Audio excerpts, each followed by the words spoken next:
Rina ji, how is this actually what we are seeing outside our windows? How is this actually affecting your day-to-day routine? First of all, I have developed a kind of a hoarse voice, and I'm not going to be exercising, and I hope it doesn't turn into a fever. My son is also sick, and this has been happening because I went from like about all over the city yesterday in the car, and I'm quite strong, so I'm like quite shocked that this is happening to me. It is going to affect our daily life. We are not going to be productive. The output reduces. I mean, more than having psychological fear, I really think this one is a real one.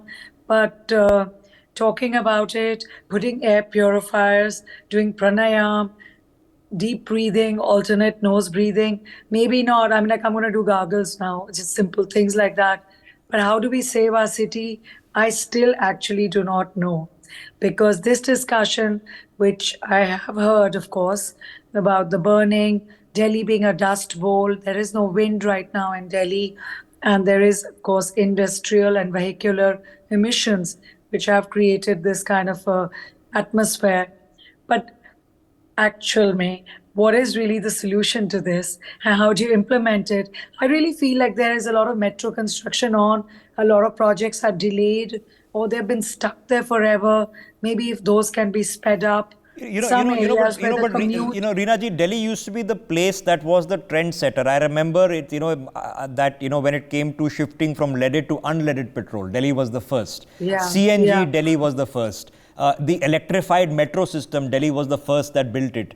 Now we're doing electric buses. I know. So Delhi was a trendsetter on all these things. But, in the north of India, we know it's not just a traffic pollution problem. There are other problems, including farm burnings and etc. But what I'm trying to get at is, does this, other than the inconvenience that it's causing, is it more serious? At some point of time, do you have to start thinking that maybe for business meetings, or if I'm calling somebody, if I'm dealing with clients, I have to shift those around now? So there's a real economic and business impact to it as well. Every industry will suffer because we use us as a labor intensive country, and we use our labor and craftsmen who may not even have the privilege of having the same life conditions as you, me and others on the show have. So for them, these illnesses, the respiratory diseases are much higher and they get unproductive. The kids are not going to go to school, so they will fall back in their syllabus, which means towards the end of the year, they will have a bigger load on them. Tuitions, added costs. These are realities which will add up on the parents. And in terms of, clients, people are afraid to come into your city now. They don't want to come to Delhi, especially the ones who are not from around here. They don't want to make a special trip for this. People don't want to be driving into long journeys in cars. Commute has become a bit of a fright. If you want to scare any guy in Delhi, all you have to say is, "Aage jam hai," and they'll be like, that's it. You can terrify them. So like me, I'm sure you also have friends and family abroad. Okay, Yes. And so does it start changing plans?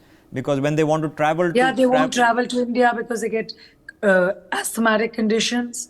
A lot of people, children can get asthma, as you know, they're getting it. It is a reality. You can't walk. And then the city, the life is poor then. There is a poor quality of your life here. And you know something, the only difference you feel when you go abroad to a clean city, when you leave Delhi, I swear, it is like your skin, the air, you feel the air. That joy, that feeling that every pore of your body will absorb that atmosphere better. Ma'am, I find it so strange that I can't even feel the sun. The Delhi winter sun used to be something you really used to enjoy sitting outside. Exactly. And you can't feel the sun anymore. But at what point of time are you having these conversations within friends and family that those who can... Everybody's sick. I have so many friends who are sick. And it's not like we have viral or a contagious disease. We've got this kind of a horsey voice. Yeah. But are people really, some people who can, are they actually saying, listen, couple of weeks, we need to shift out, we need to go live elsewhere if we can? Yeah, a lot of people who have, they've gone to Goa, but the ones who can afford it. But the guy who can't afford to miss his day of work, what was he going to do? He's going to still have to walk to his job. He's going to have to fight that bus. He will spend his time in the commute in the factories. And if they don't do it, their economic hardships will grow. They will lose their day of work. Getting ill is not is a very expensive choice for them. Yes. So we can't afford to do that. And I feel bad that every year, season after season, I talk about it, but I myself don't know how do we find a way out of it. My No, only no. thoughts are speed up your industrial processes, and No, no, farmers we now will they find a say, way. We will find a way. We for sure will yeah, find I a way hope because we have no so. options. Yeah, Pushed against the wall when you have no options, you have to fight back and find a way. And we've built yeah. this country on finding solutions. But I'm just trying to get a flavor for people watching the broadcast. And I'm sure this is happening in every family in the north of India. That you start seriously considering, maybe you have young kids in college who are thinking, when we want to come back, maybe we don't want to come back and grow our, raise our families in Delhi. So Delhi, which is currently it's overtaken Bombay as the economically most prosperous city in the country, that wind can change. And that's something that should deeply disturb us. It should deeply disturb us. Rina Dhaka, thank you very much, ma'am. Get well soon. Thank you. And hope Thank you. your voice recovers. Thank you very much for joining us. For more such videos, subscribe to the NewsX YouTube channel, hit the bell icon.